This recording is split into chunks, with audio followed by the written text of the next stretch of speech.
Bonjour mes frères et sœurs et bienvenue à la méditation guidée de la parole de Dieu du 26 décembre. Une fois n'est pas coutume, nous n'allons pas méditer l'évangile mais plutôt les actes des apôtres en cette fête de Saint-Étienne, premier martyr. Le 26 décembre, juste après la fête de Noël, l'Église propose de célébrer la fête de Saint-Étienne, premier martyr, pour nous rappeler que Jésus vient pour donner sa vie et que nous aussi, nous devons donner sa vie pour lui ou pour la gloire de Dieu. Qui est Saint-Étienne? Saint-Étienne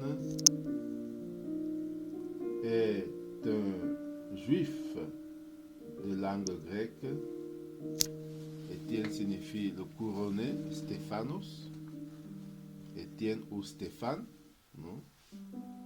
Le couronné.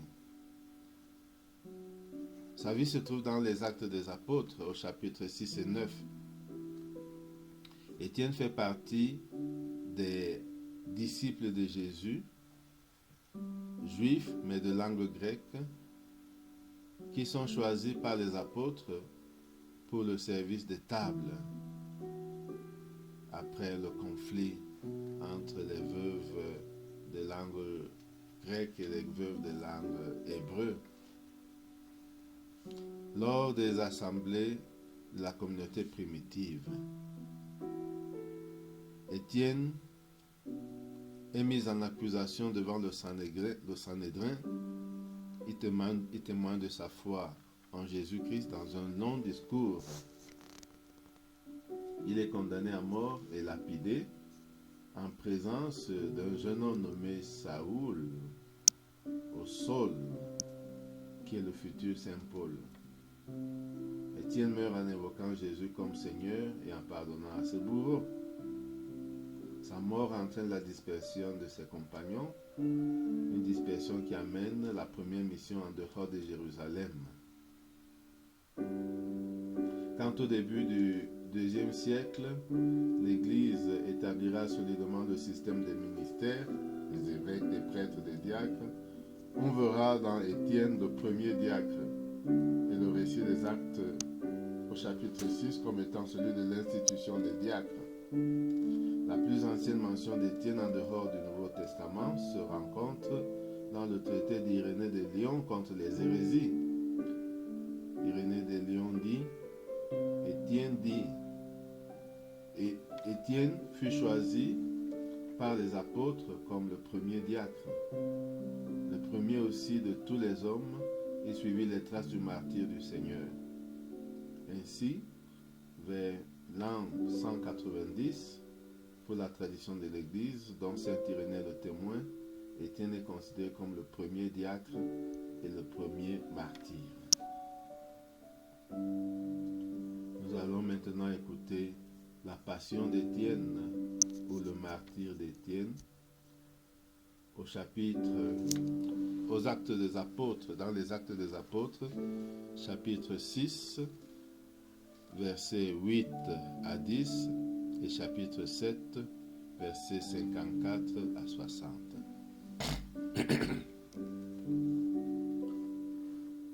En ces temps-là, Étienne, rempli de la grâce et de la puissance de Dieu, accomplissait parmi le peuple les prodiges et les signes éclatants.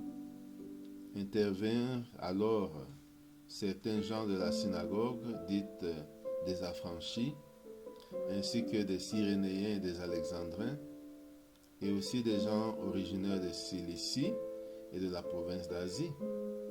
Ils se mirent à discuter avec Étienne, mais sans pouvoir résister à la sagesse et à l'esprit qui le faisait parler. Ceux qui écoutaient ce discours avaient le cœur exaspéré et grinçaient les dents contre Étienne. Mais lui, rempli de l'Esprit Saint, fixait le ciel du regard. Il vit la gloire de Dieu et Jésus debout à la gloire de Dieu. Il déclara, « Voici que je contemple les cieux ouverts et le Fils de l'homme debout à la droite de Dieu. » Alors ils poussèrent de grands cris et se bouchaient les oreilles. Tous ensemble, ils se précipitèrent sur lui, l'entraînant hors de la ville, et se mirent à le lapider. Les témoins avaient déposé leurs vêtements aux pieds d'un jeune homme appelé Saul.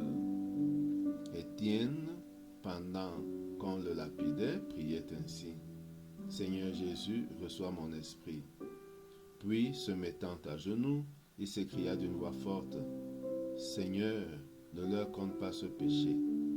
Et après cette parole, il s'endormit dans la mort.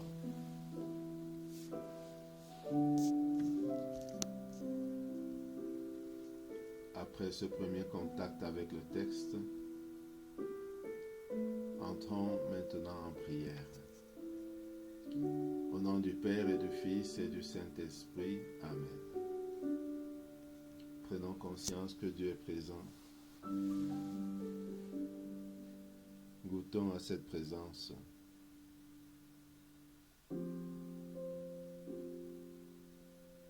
Et rendons-nous présents à cette présence par notre présence.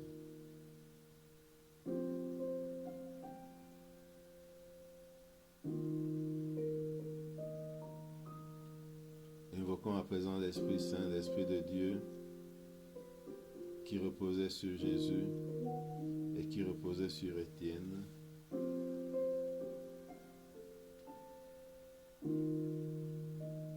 Pour qu'il nous guide et nous accompagne tout au long de ces temps de prière et tout au long de notre vie.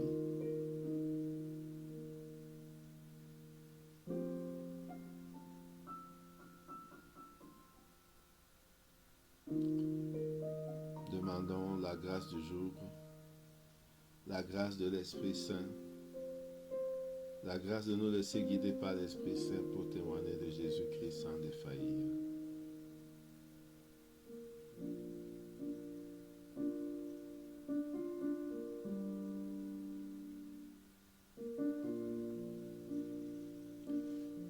À présent, lisons une seconde fois les Actes des Apôtres.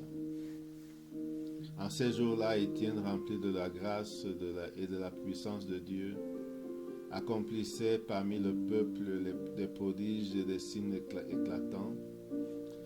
Intervinrent alors certains gens de la synagogue, dite des affranchis, ainsi que des Cyrénéens et des Alexandrins, et aussi des gens originaires de Cilicie et de la province d'Asie. Ils se mirent à discuter avec Étienne, mais sans pouvoir résister à la sagesse et à l'esprit qui le faisait parler. Ceux qui écoutaient ce discours avaient le cœur exaspéré et grinçaient des dents contre Étienne. Mais lui, rempli de l'Esprit Saint, fixait le ciel du regard. Il vit la gloire de Dieu et Jésus debout à la droite de Dieu. Il déclara: Voici que je contemple les cieux ouverts et le Fils de l'homme debout à la droite de Dieu. Alors ils poussèrent de grands cris et se bouchèrent les oreilles. Tous ensemble, ils se précipitèrent sur lui, l'entraînèrent hors de la ville et se mirent à le lapider. Les hommes avaient déposé leurs vêtements aux pieds d'un jeune homme appelé Saul. Étienne, pendant qu'on le lapidait, priait ainsi: Seigneur Jésus, reçois mon esprit. Puis, se mettant à genoux, il s'écria d'une voix forte: Seigneur, ne leur compte pas ce péché. Et après cette parole, il s'endormit dans la mort.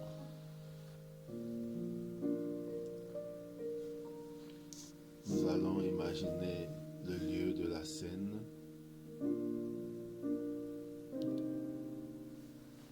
Il s'agit de la ville de Jérusalem,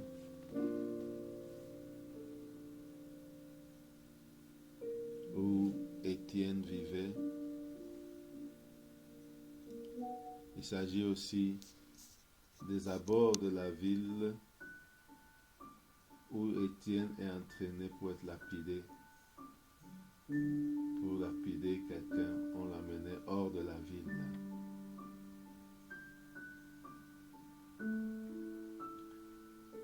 Imaginons ce lieu. ce double lieu, dans la ville et hors de la ville de Jérusalem.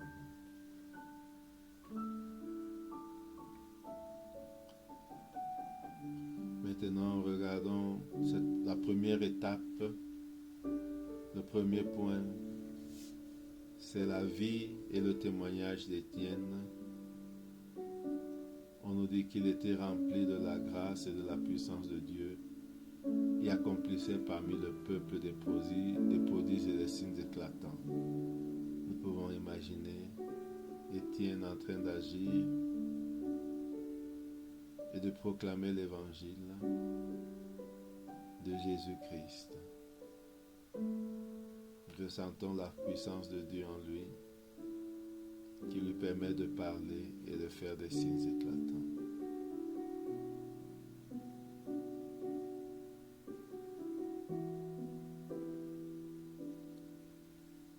Et maintenant, imaginons des gens qui sont contre lui et qui viennent pour l'affronter. Ils viennent d'origines diverses. Des gens de la synagogue dite des affranchis, c'est-à-dire des Juifs, des Cyrénéens, des Alexandrins, des gens venus de Cyrène, d'Alexandrie, de Cilicie, qui peuvent être d'origine païenne ou des Juifs de la diaspora. Une diversité d'origine pour affronter Étienne, pour discuter avec lui. Ils se mettent à discuter avec Étienne, mais sans pouvoir résister à la sagesse et à l'esprit qui le faisait parler. Essayons d'imaginer cette discussion. La force intérieure, la connaissance qui émane d'Étienne et l'incapacité des autres à lui faire face.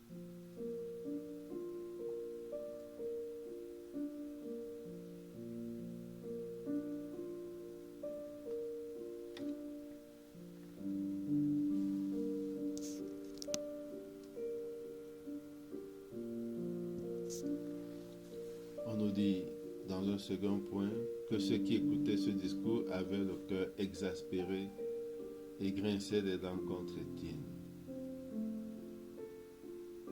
Ressentons ce qui se passe dans le cœur de ces personnes, cette exaspération et cette impatience envers Étienne devant leur incapacité de lui tenir tête.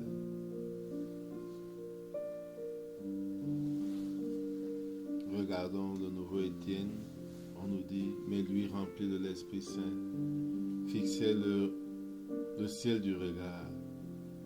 Il vit la gloire de Dieu et Jésus debout à la droite de Dieu. Regardons Étienne, rempli de l'Esprit Saint, fixer le ciel, regarder le ciel de manière fixe, de manière profonde, et voir la gloire de Dieu, contempler la gloire de Dieu. Regardons le ciel avec Étienne et contemplons la gloire de Dieu. Regardons Jésus ressuscité, debout à la droite du Père.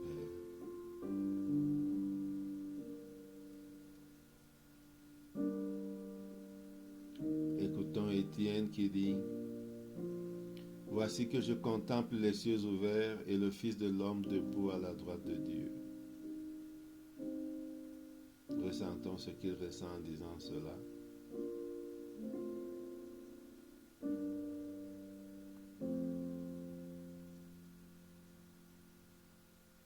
Mais regardons la réaction de ceux qui l'écoutent. Ceux qui l'écoutent et sont contre lui poussent des grands cris. Écoutons ces cris qu'ils poussent et regardons comment il se bouche les oreilles pour ne pas entendre cela.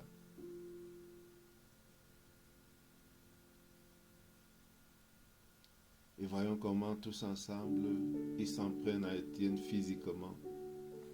Ils n'ont pas pu l'avoir verbalement. Maintenant, ils s'en prennent à lui physiquement. Ils se précipitent sur lui. Regardons comment ils se précipitent sur lui. Ils l'entraînent hors de la ville pour le lapider. Regardons comment on bouscule Étienne en l'entraînant hors de la ville avec l'intention de le tuer à coups de pierre. Regardons comment ils arrivent hors de la ville. Et dans la foule, il y a un certain Saul, qui plus tard sera Paul. Il est là. Il fait partie de ces Juifs de la diaspora qui accompagnent le processus de la mort d'Étienne. On lui donne des habits, des vêtements.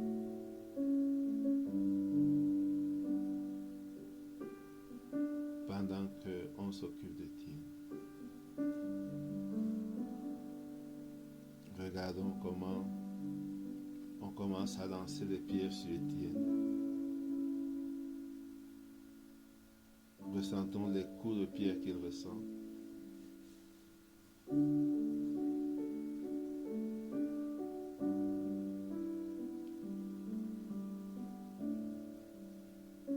Et pendant qu'il reçoit des coups de pierre,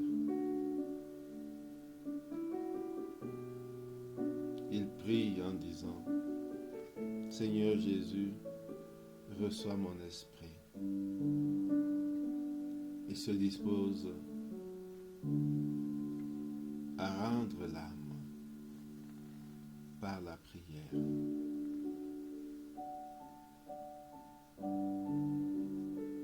Regardons-le se mettre à genoux et crier d'une voix forte, Seigneur, ne leur compte pas ce péché. Et tomber et s'endormir dans la mort.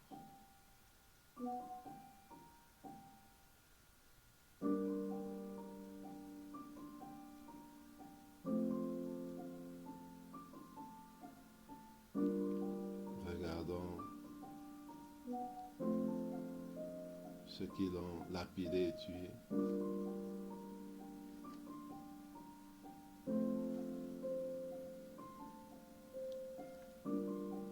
Essayons de comprendre ce qui se passe. Essayons de comparer aussi ces dernières paroles avec les paroles de Jésus sur la croix. Père, entre tes mains, je remets mon esprit. Pardonne-leur, ils ne savent pas ce qu'ils font.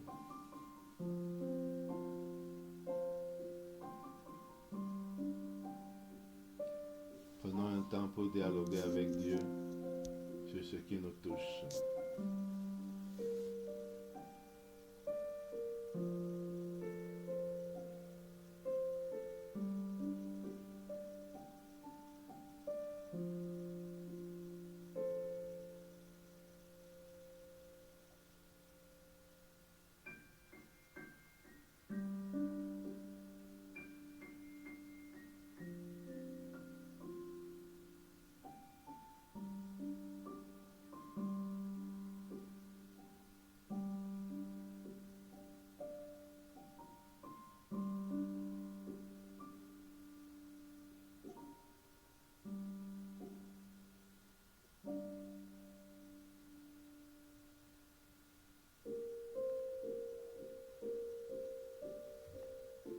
Terminons notre prière par la prière que Jésus nous a enseignée.